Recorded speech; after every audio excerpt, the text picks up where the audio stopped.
I mean, first of all, the wind industry is seeing record growth every year. So I wouldn't describe what's happened the last few years as a crisis, but certainly we faced pressures around inflation and some supply chain constraints, and that's led to a recalibration of the industry in many parts of the world. But we're growing at a fairly fast rate. So last year we had record growth of 117 gigawatts. This year we're expecting about 130 gigawatts.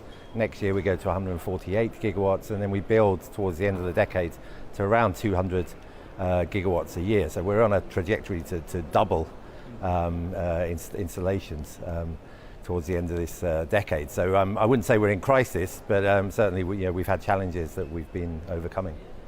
وأين ترى نقاطا مضيئة أكثر في طاقة الرياح على اليابسة أم طاقة الرياح البحرية؟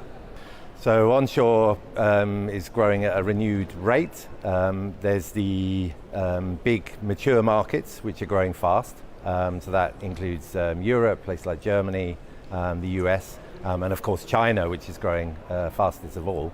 But there's also a lot of new markets coming into play.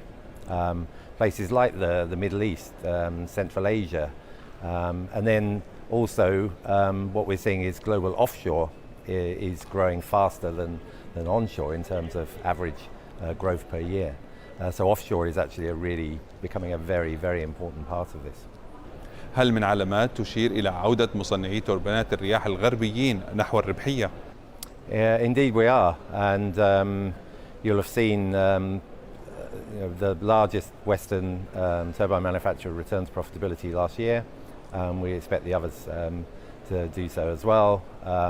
And again, I mean, some of this was about being able to pass on the price rises caused by global inflation through to their customers, and that's now happened and is happening. So yes, we expect the Western OEMs to return to profitability. And again, what we're also seeing is record orders. So all these companies now have an enormous pipeline of orders to fulfill. So we're fairly confident.